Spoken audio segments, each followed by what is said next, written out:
नमस्कार, मैं Dawood. City news Muzaffarpur में आप तमाम दर्शकों का स्वागत है।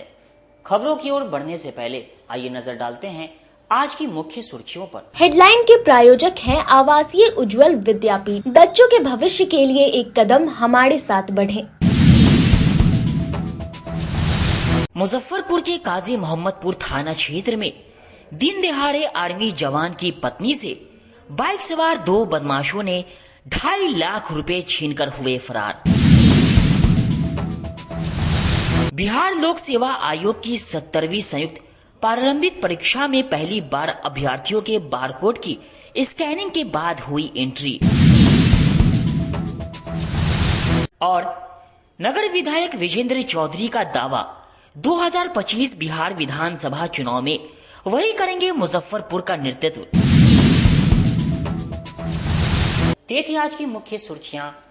अब खबरें विस्तार से। काजी मोहम्मदपुर थाना क्षेत्र में आर्मी जवान की पत्नी से बाइक सवार 2 बदमाशों ने 2.5 लाख रुपए छीनकर हुए फरार। पूरी घटना सीसीटीवी में हुई कैद। मुजफ्फरपुर के काजी मोहम्मदपुर थाना क्षेत्र के कलमबाग चौक के समीप सेंट्रल बैंक से पैसा निकालकर जा रही रिटायर्ड आर्मी जवान व उनकी पत्नी बाइक सवार 2 बदमाशों ने दिन दहाड़े छीनकर फरार हो गए। घटना के बाद पूरे इलाके में हड़कंप मच गई। इसके बाद स्थानीय लोगों ने काजी मोहम्मदपुर थाना की पुलिस को सूचना दी।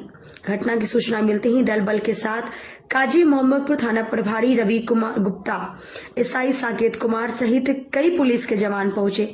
पुलिस ने सबसे पहले पिता से पूरी घटना की जानकारी ली। घटना की जानकारी मिलने के बाद काजी मोहम्मदपुर थाना की पुलिस ने सबसे पहले आसपास में लगे सीसीटीवी फुटेज को खंगालना शुरू कर दिया। सीसीटीवी फुटेज में पीड़िता के निशानदेही पर एक बाइक पर 2 व्यक्ति सवार थे, जिसको पुलिस ने चिन्हित किया है।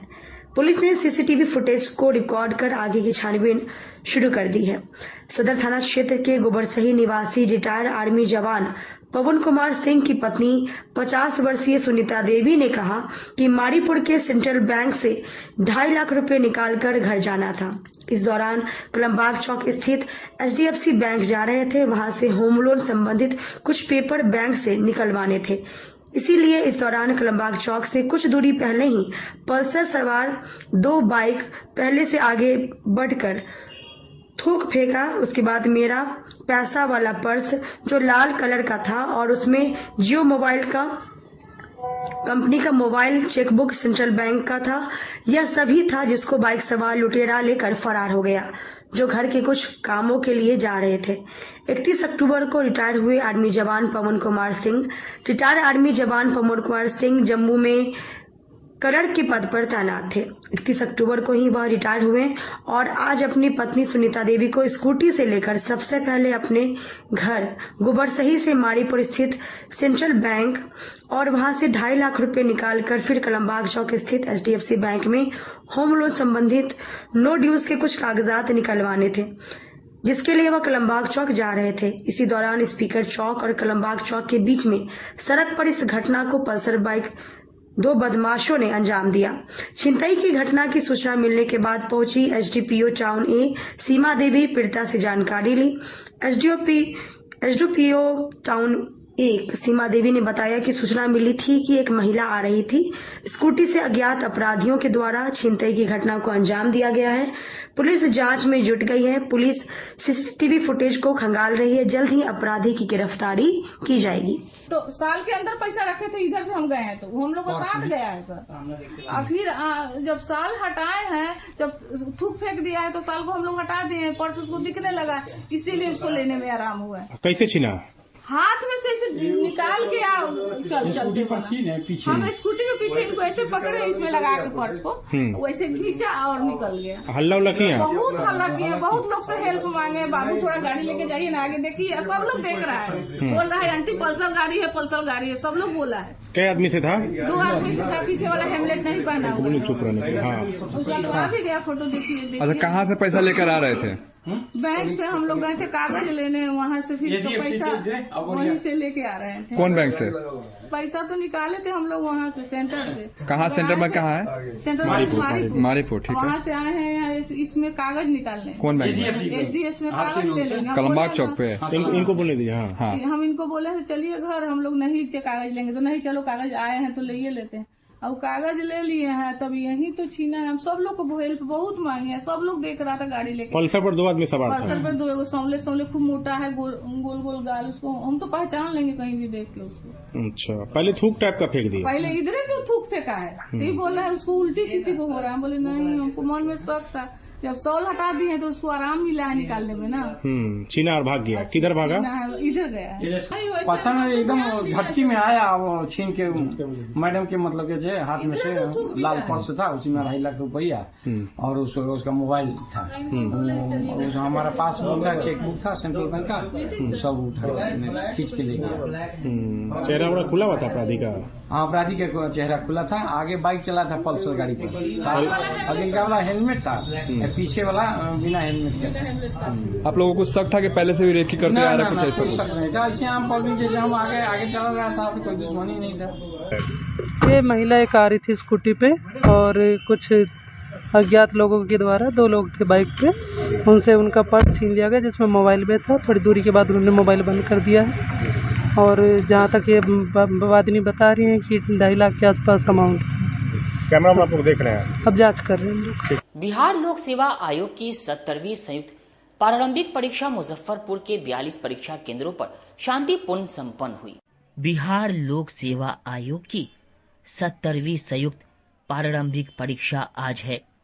पटना, मुजफ्फरपुर, भागलपुर, गया, पूर्णिया, खगड़िया, बेगूसराय, शेखपुरा, पूर्वी और पश्चिमी चंपारण समेत सभी जिलों में कुल 912 परीक्षा केंद्र बनाए गए हैं।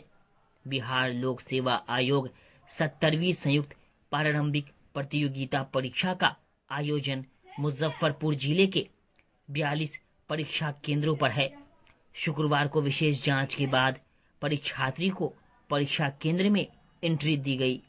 परीक्षा कक्ष में mobile phone, calculator, Bluetooth, WiFi, gadget, electronic pen, pager, wrist watch इत्यादि जैसी इलेक्ट्रॉनिक सामग्री और व्हाइटनर, इरेजर एवं ब्लेड जैसी सामग्री ले जाने की अनुमति नहीं थी। डॉल्फिन पब्लिक स्कूल में बनाए गए परीक्षा केंद्र के केंद्र अधीक्षक ने बताया कि किसी भी प्रकार की इलेक्ट्रॉनिक सामग्री पाए जाने पर उसे कदाचार मानते हुए उम्मीदवार के विरुद्ध आवश्यक कानूनी कार्रवाई की जाएगी।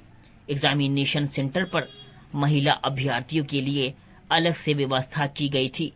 वीक्षक भावना सिंह ने बताया कि महिला अभ्यर्थियों को प्रवेश द्वार पर ही महिला सिपाहियों के द्वारा कड़ाई से फ्रिस्किंग के बाद एंट्री दी जा रही है।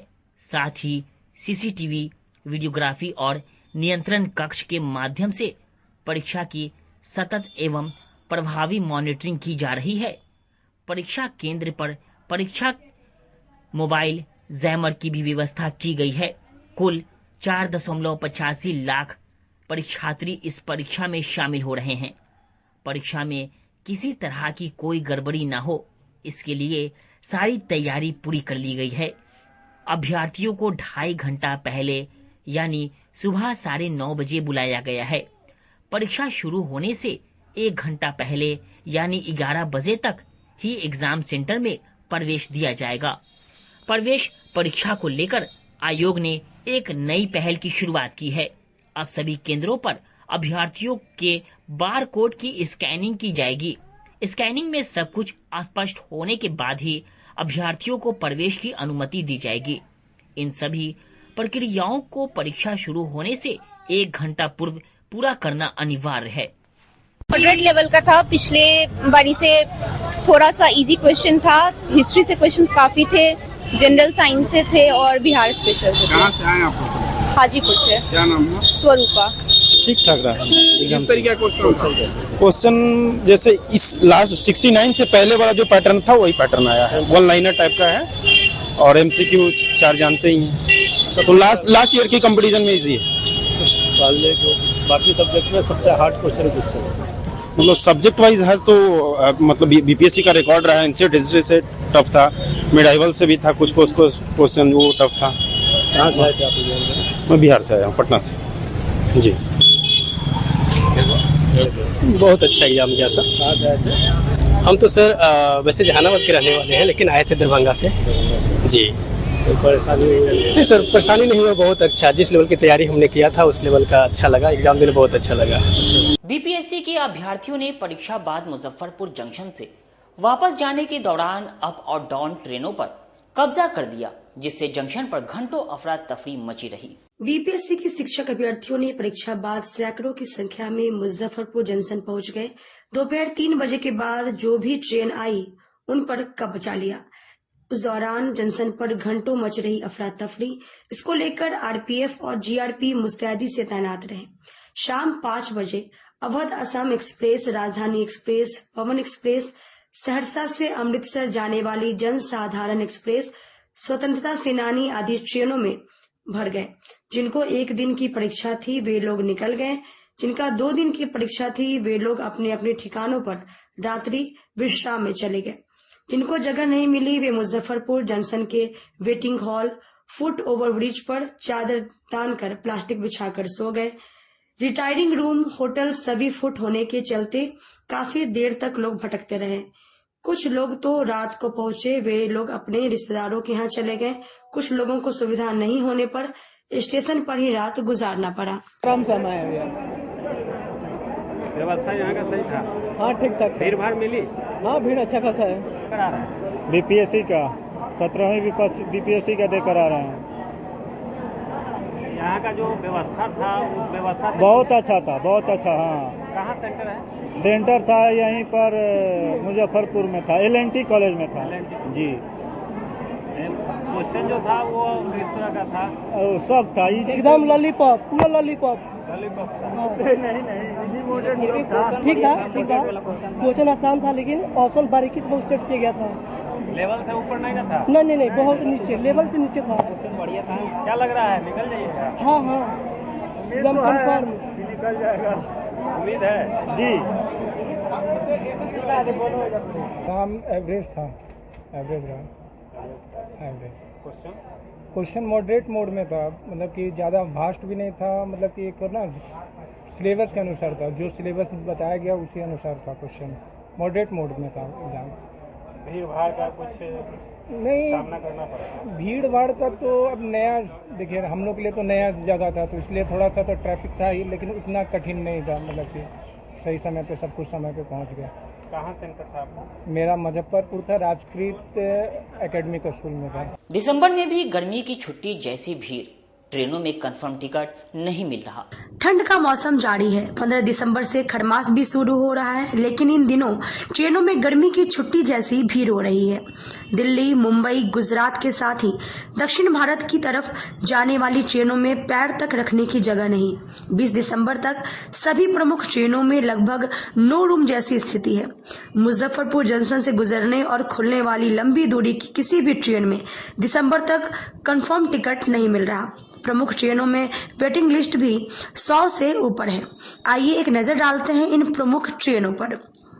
5219 मुजफ्फरपुर आनंद विहार स्पेशल, 12561 स्वतंत्रता सेनानी सुपरफास्ट एक्सप्रेस, 20503 राजधानी एक्सप्रेस, 12565 बिहार संपर्क क्रांति सुपरफास्ट एक्सप्रेस, 2569 दरभंगा नई दिल्ली स्पेशल एक्सप्रेस, 2563 बरौनी नई Delhi special express, 12553 Vaishali superfast express, 12597 सप्त क्रांति सुपरफास्ट एक्सप्रेस, 12211 आनंद Vihar Garib Rath express, 15707 Amrapali express, 4651 Jaynagar Amritsar special express, 15909 Awadh Assam express, 14005 Lichchhavi express, 14017 Sadbhavna express, 11062 Jaynagar LTT Pawan express, 5585 Raxaul LTT विशेष express, 19038 Awadh express, 19484 Barauni Ahmedabad express, 15228 Muzaffarpur SMBB Bengaluru express, 15048 Purvanchal express, 13022 Mithila express और 13020 बाग एक्सप्रेस है। सकरा थाना क्षेत्र के रसूलपुर मनियारी गांव में बाजा बजाने को लेकर दो पक्षों में जमकर हुआ विवाद। मुजफ्फरपुर जिले के सकरा थाना क्षेत्र के रसूलपुर मनियारी गांव में देर रात कारी शाह की पुत्री की शादी थी। इसको लेकर महिलाएं देर रात को देवता पूजन के लिए गई थीं।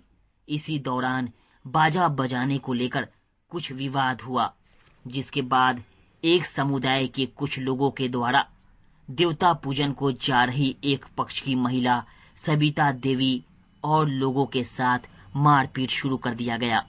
देखते ही देखते मामला बढ़ने लगा, लेकिन स्थानीय लोगों ने मामले को संभाला और देवता पूजन को जा रही सभी लोगों को घर लाया गया। वहीं दूसरे पक्ष के ग्रामीण मोहम्मद मोइनुद्दीन ने बताया कि अश्लील गाना बज रहा था, जिसको लेकर दो बच्चा उसको मना करने गया। इस दौरान एक पक्ष के लोग मारपीट करना शुरू कर दिए। वहीं इस घटना के बाद लोगों द्वारा मामले की सूचना सकरा थाना पुलिस को दिया गया। मामले की सूचना प्राप्त होते ही सकरा थाना प्रभारी राजू कुमार पाल दलबल के साथ मौके पर पहुंच मामले की जांच में जुट गए हैं। वहीं मामले की गंभीरता को देखते हुए एसडीपीओ पूर्वी 2 मनोज कुमार सिंह भी मौके पर पहुंच मामले की जांच कर रहे हैं। उन्होंने बताया कि गाने को लेकर विवाद की बात सामने आई है, इसकी जांच की जा रही है। कल एक शादी समारोह था जिसमें पता चला कि गाना बजाते हुए कुछ लोग जा रहे थे, उसमें अश्लील गाना बज रहा था, जिसको लेकर के दूसरे पक्ष द्वारा विरोध किया गया था। इसी में लेकर के बहुत ज्यादा मारपीट नहीं, थोड़ी मोड़ी झड़प हुई थी, जिसको हम लोगों ने आकर के मामले को शांत करा दिया गया है और शांति कमेटी की मीटिंग भी हम लोग कर लिए हैं। एसडीओ साहब भी आए हुए थे और बाकी हम लोग निगरानी रख रहे हैं। आवेदक की तरफ से आवेदन दिया गया है, अभी आवेदक की तरफ से बात नहीं किया, ऐसा देख रहे हैं हम लोग। आवेदन मिलेगा तो उस पर कार्रवाई की जाएगी। फिलहाल स्थिति नियंत्रण में है और हम लोग यहाँ कैंप कर रहे हैं। कुछ लोग आपस में चर्चा कर रहे थे कि मार के बदले मार हम लोग। अब ये तो हम लोग को नहीं पता चला। अगर मार के बदले मार चाहते होंगे लोग तो हम लोग भी इसके लिए तैयार हैं। विधि व्यवस्था का कड़ाई से पालन कराएंगे और ऐसे लोगों को जेल भेजने में कोई कोताही नहीं बरतेंगे। गायघाट मैटी टोल प्लाजा के द्वारा ग्रामीण सड़क पर बैरियर लगाकर वाहनों से टोल वसूली को लेकर चल रहे ग्रामीण और टोल कंपनी के विवाद के निपटारे को लेकर एसडीओ पूर्वी अमित कुमार द्वारा जांच टीम गठित की गई। पिछले कई दिनों से गायघाट स्थित मेथी टोल प्लाजा के पास ग्रामीण सड़क पर बैरियर लगाकर वाहनों से टोल वसूली को लेकर चल रहे ग्रामीण और टोल कंपनी के विवाद के निपटारे को लेकर एसडीओ पूर्वी अमित कुमार के आदेश पर अधिकारियों की जांच टीम गुरुवार को टोल प्लाजा पहुंची। जांच टीम ने टोल कर्मियों और ग्रामीणों से बातचीत की। दरअसल पिछले कुछ दिनों से टोल कंपनी के अधिकारियों और ग्रामीणों के बीच हो रही बकझक व विवाद का वीडियो भी वायरल हो रहा है। जबरन बैरियर हटाकर ट्रक पास कराने का भी सीसीटीवी वायरल हो रहा है। आसपास के गांव के ट्रक मालिकों का कहना है कि जब टोल का निर्माण हो रहा था उसी समय इसका विरोध किया गया था। तब एनएचआई की ओर से आसपास के ग्रामीणों की गाड़ियों को टोल से मुक्त रखने का वादा किया गया था, मगर फिर भी टोल वसूली की जा रही है। वहीं मामले में एसडीओ पूर्वी अमित कुमार ने कहा कि जांच टीम की रिपोर्ट के हिसाब से कार्रवाई की जाएगी। वहाँ पे टोल टैक्स को लेकर के विवाद हो रहा था कि जैसे टोल टैक्स वाले का कहना था कि जो लिंक रोड जो भी दूसरे तरफ से रोड जाती है उस पे अगर कोई गाड़ियाँ जाती है 10 किलोमीटर के अंदर तो वो हमारे रेंज में आता, उससे हम टोल टैक्स की वसूली करेंगे। तो इस तरह को लेकर के विवाद आ रही थी, तो उससे संबंधित हमारे यहाँ आवेदन भी प्राप्त हुआ था।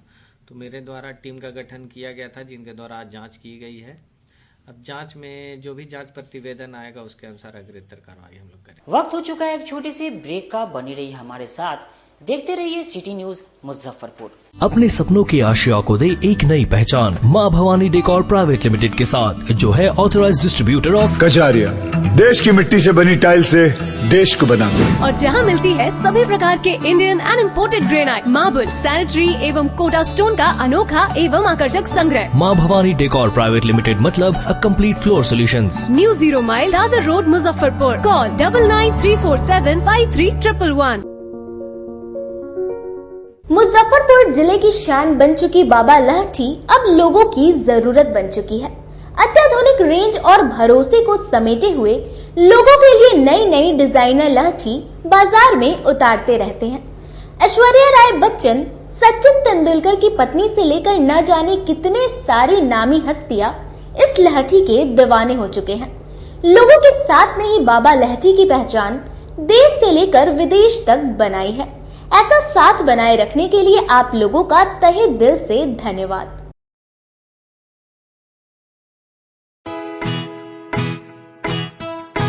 लगातार 10 वर्षों से विभिन्न परीक्षाओं में सर्वश्रेष्ठ परिणाम। हम हैं आवासीय उज्ज्वल विद्यापीठ मुजफ्फरपुर। इस स्कूल में सर्वश्रेष्ठ कोचिंग पैटर्न से बच्चों को पढ़ाया जाता है। प्ले से 10वीं तक की पढ़ाई स्वच्छ वातावरण में कराई जाती है। यहाँ आधुनिक छात्रावास की व्यवस्था है। उज्ज्वल विद्यापीठ का मुख्य उद्देश्य रामकृष्ण मिशन, नवोदय नेतरहाट, सैनिक स्कूल, सिमुलतला गुरुकुल, सिंधिया कन्या विद्यालय जैसे अनेक भारतवर्ष के प्रतिष्ठित विद्यालयों में कुशल प्रशिक्षित अनुभवी एवं शहर के सर्वश्रेष्ठ शिक्षकों द्वारा तैयारी कराई जाती है। 1.5 एकड़ में फैला इस स्कूल का वातावरण काफी शांत है। Free computer classes, science lab और स्मार्ट क्लासेस है। साथ ही इंडोर और आउटडोर गेम की भी व्यवस्था है। तो अपने बच्चों के लक्ष्य के सपनों को पूरा कराना चाहते हैं तो आज ही आवासीय उज्ज्वल विद्यापीठ में अपने बच्चों का नामांकन करवाएं। हमारा पता है पोखरिया पीठ अतरदा मुजफ्फरपुर और हमारा कॉन्टेक्ट नंबर है 9708 351851 और हमारा दूसरा नंबर है 8797122397 या फिर आप हमें कॉन्टेक्ट कर सकते हैं 8409996658 पर। आजकल की बिजी जिंदगी में स्टाइल तो है पर कंफर्ट का क्या? आपके इसी स्टाइल और कंफर्ट को बेहतर बनाने के लिए नीलकमल लेकर आए हैं first exclusive factory outlet showroom in Mithanpura Muzaffarpur, जहां home furniture, office furniture, mattress and wedding special पे up to 50% off with EMI facility. Style भी कंफर्ट भी। उत्तर बिहार का पहला नीलकमल का एक्सक्लूसिव शोरूम आपका स्वागत करता है। एक बार सेवा करो।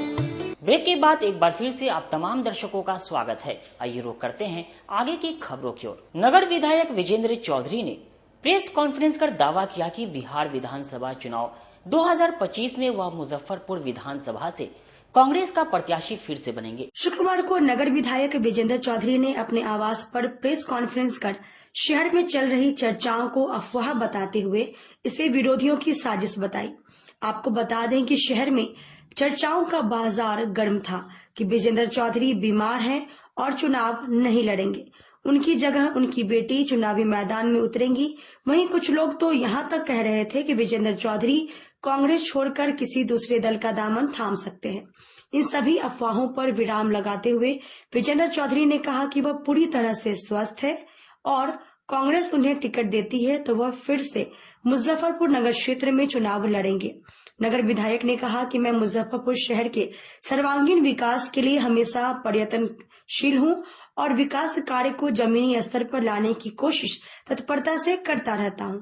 मुजफ्फरपुर शहर के प्रमुख सड़क का निर्माण कार्य और नगर के सभी मोहल्ले में सड़क और नाला पुलिया का निर्माण कार्य भी कराया गया है। जनता की ज्वलंत समस्याओं का निराकरण करने के लिए मैं हमेशा उपलब्ध रहता हूं। शहर में स्मार्ट सिटी की योजनाएं, लकड़ी ढाई, चंदवारा पुल एवं अखाड़ा घाट रोड में जाम से निजात दिलाने को लेकर समांतर पुल का निर्माण कार्य की योजना भी नगर क्षेत्र में रेलवे गुमटी के ऊपर फ्लाईओवर बेला औद्योगिक क्षेत्र का विकास कार्य प्रगति की ओर अग्रसर है। वर्ष 2025 में पुनः बिहार विधानसभा का चुनाव होने वाला है। मुझे आप लोगों की आशीर्वाद एवं सहयोग की आवश्यकता है, जिससे उत्तर बिहार की अघोषित राजधानी मुजफ्फरपुर के नगर क्षेत्र से आपका भाई फिर से आपका प्रतिनिधि बनकर मुजफ्फरपुर का चौमुखी विकास कर सके। बिहार विधानसभा चुनाव 2025 की तैयारी को लेकर उन्होंने अपने समर्थकों से अपने अपने मोहल्ला, गांव एवं पंचायत में जनसंपर्क अभियान तेज कर बूथ स्तरीय कमेटी बनाकर चुनाव अभियान प्रारंभ करने की अपील भी की है। कई लोग ये प्रचार करते हैं इस बार विधानसभा चुनाव हम नहीं लड़ेंगे, हमारी तबीयत खराब है, सक्रियता कम है। आज हम प्रेस कॉन्फ्रेंस के माध्यम से मुजफ्फरपुर जिले के साथियों को ये बताना चाहते हैं कि हमारी तबीयत भी ठीक है और गठबंधन या पार्टी ने चुनाव लड़ने का निर्देश दिया तो हम चुनाव लड़ेंगे। हमारे घर में कोई दूसरा राजनीति करने वाला नहीं है, इसलिए चुनाव हम लड़ना होगा तो हम ही लड़ेंगे। हमारे परिवार का कोई दूसरा सदस्य नहीं है, क्योंकि प्रचार लगातार किया जा रहा है कि चुनाव नहीं लड़ेंगे, एक्टिव नहीं है। तो ये सब बातों को भूल जाए लोग। जिस जनता ने हमें 5 बार जिताने का काम किया है, वो जनता को छोड़ करके एक बार हम गए थे तो हम खामियाजा भुगते थे। अब हम दोहरा गलती नहीं करने वाले हैं और चुनाव लड़ना होगा तो हम ही लड़ेंगे। उसके लिए हमने पत्र जारी किया है कार्यकर्ता साथियों से, बूथ कमेटी बनाने के लिए लोगों से के बीच जा करके क्या कमी है, क्या परेशानी है, उसको जानने के लिए। और जो हमारा 2 साल बर्बाद हुआ कोरोना काल में, उसका सारा काम जो पेंडिंग है, उस सब काम को हम विधानसभा चुनाव के पहले कराएंगे। स्मार्ट सिटी का भी काम तेजी से बढ़ेगा। अब काम के पीछे ही हमको भागना है, क्योंकि स्वास्थ्य भी ठीक है और लोगों का मनोबल भी अच्छा है। सामने चाहे जो जिन किसी को भी लड़ना होगा लड़े, तैयारी करें। लेकिन हम जो जनता में जा रहे हैं तो जनता का बहुत अपार समर्थन मिल रहा है, सहयोग मिल रहा है। और नगर निगम में जो गुटबाजी था उसको भी समाप्त करने में हमने सफलता प्राप्त की है और चुनाव तक कोई विवाद आपस में नहीं रहे, काम में बाधा नहीं उत्पन्न हो। पहले भी हम प्रयास करते रहे थे, लेकिन अभी विस्तार से हम कुछ लोग इसी काम में लगे हुए हैं कि भाई काम बाधित हो, जो शहर का विकास होना है, जो डिले हो रहा है काम, वो और डिले हो, तो उसमें हम अंकुश लगाएंगे। प्रतिदिन हम 2 घंटा नगर निगम में जा रहे हैं। नगर निगम से संबंधित जितने काम है, जितना सड़कों का निर्माण, जो मुख्य सड़कें हैं शहर भर की, ग्रामीण क्षेत्रों की, तो उन सबको चुनाव के पहले हमको लगता है कि सफलता मिलेगी, काम पूरा होगा। और उसी विकास के नाम पर चुनाव लड़ने का हमेशा हमने काम किया है, तो उसी विकास के नाम पर हम काम करेंगे। और बहुत सारे लोग तरह तरह के शहर के लोगों को भड़काने का काम करते हैं, तो हम उत्तेजित होने वाले नहीं हैं, हम प्रतिकार करने वाले नहीं हैं। जो काम जहां बाधित है, जहां पैसा लाना है विभिन्न विभागों से, वो सब प्रक्रिया चल रही है हमारी और सफलता भी मिली है।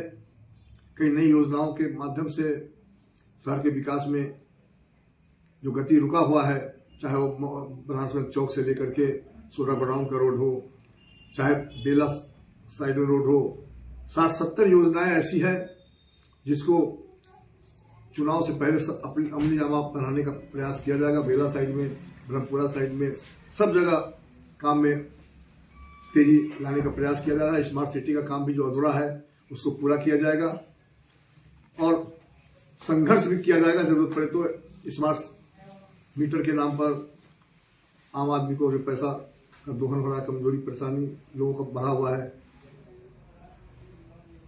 एक सवाल है, अगर इंडी गठबंधन 25 के चुनाव में कोई नया कैंडिडेट देती है तो वीरेंद्र चौधरी उनकी मदद करेंगे या उनका हक भी आ जाएगी साथ वाला? नहीं, हम मदद करेंगे। बिस्कोमान के जिला प्रतिनिधि पद पर आचार्य किशोर कुणाल के पुत्र समस्तीपुर सांसद शांभवी चौधरी के पति शायन कुणाल की हुई जीत। सहकारिता विभाग के जिला प्रतिनिधि के लिए हुए चुनाव में शायन कुणाल कांटी, शंभू प्रसाद सिंह पारू और संजीत कुमार गायघाट के लिए व्यापार मंडल से प्रतिनिधि निर्वाचित हुए हैं।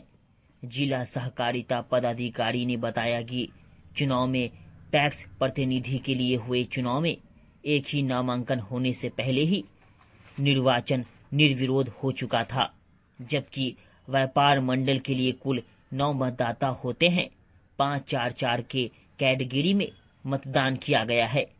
निर्वाचित सदस्यों को प्रमाण पत्र भी प्रदान किया गया है। मौके पर पत्रकारों से बातचीत करते हुए साइन कुणाल ने कहा कि जिला स्तर पर एग्रो बेस्ड उत्पादन को बढ़ावा देना और कोशिश रहेगी कि इसके लिए रॉ मटेरियल स्थानीय स्तर पर खरीद की जाए, न कि बाहर से लाई जाए। उन्होंने अपनी जीत के लिए सभी मतदाता और उनके पीछे जुड़े लोगों का आभार जताया और कहा कि पद को लेकर कोई लालसा नहीं है।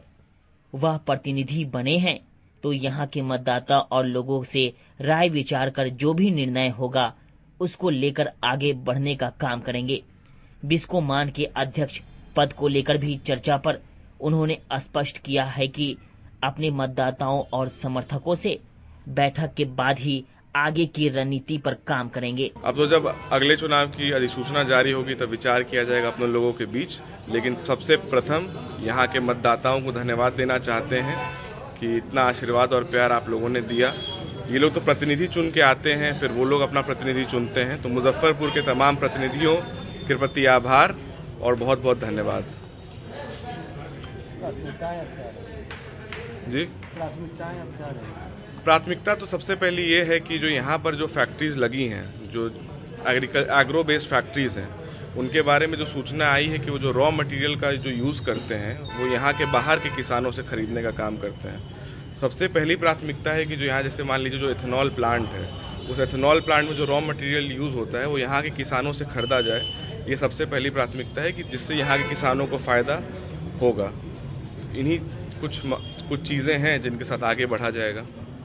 जैसे सुधा डेयरी की बात कर रहे थे कि अमूल को टक्कर दिलवाने का काम करेंगे सुधा डेयरी, उसको लेकर उसके बारे में तो सुधा डेयरी तो एक अलग एंटिटी है, बिस्कोमान अलग एंटिटी है, लेकिन ये ज़रूर है कि सुधा का इतना व्यापक प्रचार हो, उसकी गुणवत्ता के बारे में लोग जानें कि बाहर के लोग भी इसके प्रति अपनी उत्सुकता दिखाएं। जैसे आप नंदिनी घी के बारे में ज़रूर जानते हो कि कर्नाटक मिल्क फेडरेशन, उसका घी तमिलनाडु में यूज़ होता है, आंध्र प्रदेश में यूज़ होता है। तो ये एक अलग विचार था कि कोऑपरेटिव एज अ होल, अभी तो ये बिस्कोमान का चुनाव था, लेकिन cooperative as a whole Bihar में ऐसा इकोसिस्टम डेवलप करे कि अच्छे लोग, युवा लोग, पढ़े लिखे लोग इसमें आगे आएँ। डेलीगेट का चुनाव था मुजफ्फरपुर डिस्ट्रिक्ट के लिए, तो दो ग्रुप से इसमें मतदाता रहते हैं, एक पैक्स से और एक व्यापार मंडल से। तो पैक्स से एक सीट था यहाँ, वो निर्विरोध पहले ही हो चुका है, उसमें कोई दूसरा नामांकन नहीं हुआ था।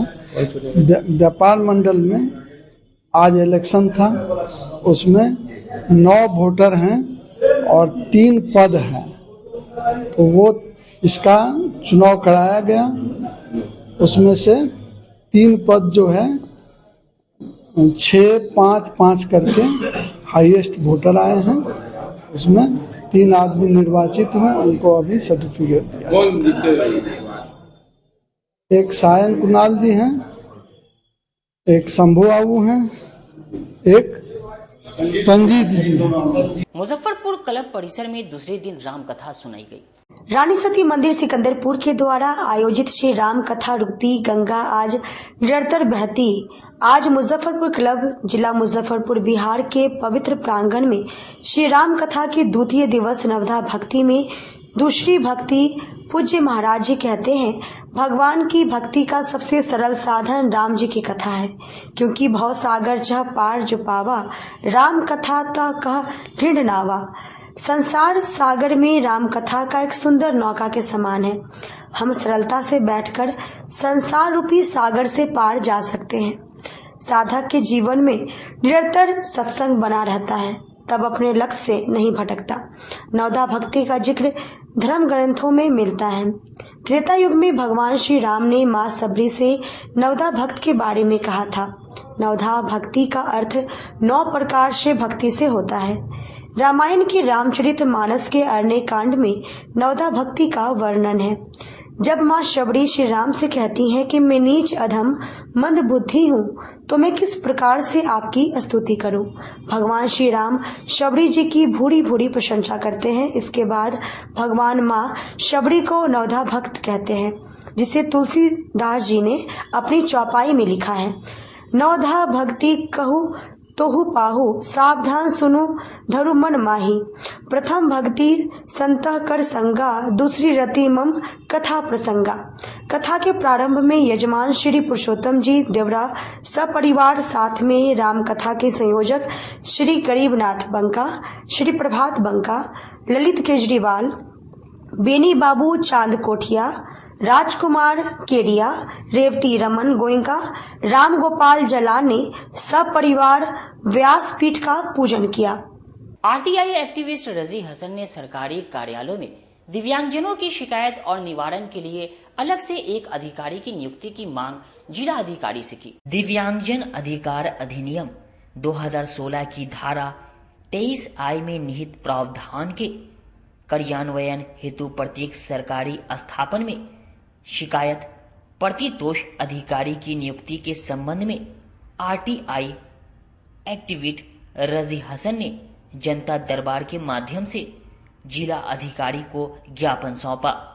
मामले के संबंध में जानकारी देते हुए आरटीआई एक्टिविस्ट रजी हसन ने बताया कि 2016 में ही दिव्यांगजन अधिकार अधिनियम धारा 23I लागू हुआ था, जिसके अनुसार सभी सरकारी कार्यालयों में दिव्यांगजनों की शिकायत और निवारण के लिए अलग से एक अधिकारी की नियुक्ति करनी थी। जब उन्होंने सूचना अधिकार के तहत जानकारी प्राप्त की तो उन्हें मालूम हुआ कि अभी तक एक भी सरकारी कार्यालय में अधिकारी की नियुक्ति नहीं की गई। तब उन्होंने आज जनता दरबार के माध्यम से जिला अधिकारी को ज्ञापन सौंपकर सभी सरकारी कार्यालय में अधिकारियों की नियुक्ति करने की मांग की है। जनता दरबार में गए थे। दिव्यांग एक्ट 2016 के तहत सभी कार्यालय में, यानी जो भी सरकारी कार्यालय है उसमें दिव्यांग के लिए जो आवाज सुनने के लिए पदाधिकारी नियुक्त होते हैं, पत्र निकला था, लेकिन अब तक आरटीआई से ये प्राप्त निकला किसी कार्यालय में वो अधिकारी है ही नहीं। दिव्यांग एक्ट के लिए दिव्यांगों के लिए जो आवेदन देते हैं उसका आवाज सुनने के लिए, आवेदन पर निष्पादित करने के लिए एक अधिकारी होती है जो दिव्यांग एक्ट के बारे में पूरी जानकारी उनको है, जो सभी कार्यालय में है ही नहीं। ये आरटीआई से खुलासा हुआ है, तो मैंने ये जनता दरबार में दिया है कि नियुक्त करवाया जाए। इस आदेश का पालन होना चाहिए, क्योंकि दिव्यांग भटक रहे हैं और उनका कोई आवाज़ सुनने के लिए नहीं है। और 6 दिव्यांग का संस्था है जिसे काम लिया जाता है, वो भी इस दिव्यांग के लिए कोई काम नहीं कर रहे हैं। ये दुर्भाग्य है हमारे देश की कि दिव्यांगों के नाम पर तो संस्था बनी है, परंतु उसका आवाज़ उठाने के लिए कोई संस्था तैयार नहीं है। यूडीआईडी कार्ड भी बन रहा है सदर अस्पताल में, जो सभी जिला से परेशान होकर आते हैं, तो उसमें भी सुनने के लिए कोई वहाँ नहीं है। आदर्श विद्या मंदिर द्वारा 15 दिसंबर को वार्षिक उत्सव का आयोजन किया जाएगा। थोक वस्त्र विक्रेता ट्रस्ट द्वारा संचालित आदर्श विद्या मंदिर न्यू मार्केट इकाई, बैंक रोड इकाई एवं सिकंदरपुर इकाई का संयुक्त वार्षिक उत्सव दिनांक 15 दिसंबर 3 दिन रविवार समय संध्या 4 बजे से आयोजित होगा। तीनों स्कूलों के बच्चों के द्वारा अपने अंदर व्यापक कला दर्शन करेंगी। विभिन्न प्रकार की झांकियों द्वारा समाज में व्याप्त कुरीतियों को समाप्ति के लिए नृत्य एवं नाटक के माध्यम से प्रस्तुत करेंगी। इस कार्यक्रम के उद्घाटनकर्ता HR श्रीनिवासन, मुख्य निर्वाचन अधिकारी, मुख्य अतिथि प्रोफेसर दिनेश चंद्र राय, कुलपति BRA बिहार विश्वविद्यालय, विशिष्ट अतिथि प्रोफेसर राजीव झा, HOD हिंदी विभाग, LS कॉलेज मुजफ्फरपुर होंगे। उक्त जानकारी आज की प्रेस वार्ता में थोक वस्त्र विक्रेता ट्रस्ट के मंत्री आनंद केडिया ने दी। आज की इस प्रेस वार्ता में मुख्य रूप से श्री रवि मोटानी, श्री कृष्ण कुमार जौलिया, श्रीमती लाजो केडिया, श्रीमती आभा अग्रवाल, श्रीमती संगीता बंका, श्रीमती मधु नेमानी एवं श्रीमती संगीता बाजोरिया उपस्थित थी। वार्षिकोत्सव मना रहे हैं हम लोग। हमारी 3 शाखाएं हैं, तीनों शाखाओं का एक साथ एक ही स्थान पर, एक ही मैदान पर, वो भी अपने खुद के कैंपस में हम लोग वार्षिकोत्सव की तैयारियां कर रहे हैं। कैमी वार्षिकोत्सव मना रहे हैं इस बार? कैमा मना रहे हैं? 58वां वार्षिकोत्सव मनाए जा रहे हैं। क्या कुछ सुविधाएं मिलती है इस स्कूल में बच्चों के लिए? हर तरह की संभव सुविधाएं जो भी हैं, हम लोग बहुत ही कम फीस में बच्चों को पढ़ा रहे हैं। जो दूसरे स्कूलों में जो किताबें दी जाती हैं या ड्रेस दी जाती हैं, बहुत ही कॉस्टली होती हैं। हम लोग का मतलब 1/4 दाम में या हाफ फीस पे हम लोग पढ़ाते भी हैं, बुक्स भी उनको उपलब्ध कराते हैं, कॉपियाँ उपलब्ध कराते हैं। और उसके अलावा जो भी चीज़ें और होती हैं, जैसे खेल के बारे में हम लोग चाहेंगे कि जाते समय यहाँ पर आप लोग को इसके ठीक ऊपर लाइब्रेरी है, हम लोग की लाइब्रेरी भी एक बार आप देखिए। बहुत कम स्कूलें शहर में ऐसी होंगी जो कि इस स्टैंडर्ड की चीज़ों को मेंटेन कर रही हैं। गर्ल्स एजुकेशन को लेकर क्या स्पेशलिटी है अपने यहाँ? हम लोग सिर्फ 100% गर्ल्स को ही दे रहे हैं। केवल हमारी एक यूनिट जो है न्यू मार्केट में, वहाँ पर केवल क्लास 2 तक के बच्चे हैं, कोएड है क्लास 2 तक। उसके ऊपर हमारी बाकी समूची शाखाओं में केवल और केवल महिला लड़कियों की एजुकेशन। तीनों ब्रांच में लाकर अभी कितने बच्चे आपके यहाँ जो है शिक्षारत हैं? करीबन 2800-2900 बच्चे हैं हमारे पास। वार्षिक उत्सव के दौरान क्या कुछ आयोजन किया जाएगा? हम लोग वार्षिकोत्सव को लेते हैं एक एजुकेशन का पार्ट मानते हैं इसको। हम लोग बच्चों को स्टेज प्रोवाइड करते हैं। हम लोग का ये मानना है कि एक बार स्टेज एक्टिविटी में बच्चे पार्टिसिपेट करते हैं तो उनकी पर्सनालिटी में बहुत चेंजेस हम लोग को देखने मिलते हैं। क्या नाम हो गया? मेरा नाम।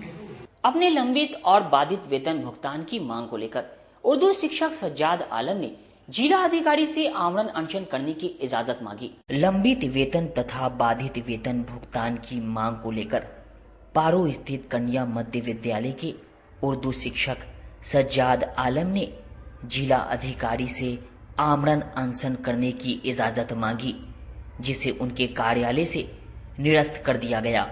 उदास होकर उन्होंने मीडिया के समक्ष अपनी परेशानी रखी। उन्होंने बताया कि बिना संसाधन दिए शिक्षा विभाग ने ऑनलाइन हाजिरी बनाने का आदेश जारी कर दिया। इसका जब उन्होंने विरोध किया तो उनका 2 महीने का वेतन रोक दिया गया। दिव्यांग होने की वजह से वो कोई और काम तो कर भी नहीं सकते हैं। वेतन नहीं मिलने से उनकी आर्थिक स्थिति भी खराब होती जा रही है। इसलिए उन्होंने मीडिया के माध्यम से गुजारिश की है कि जल्द ही उनका वेतन रिलीज किया जाए।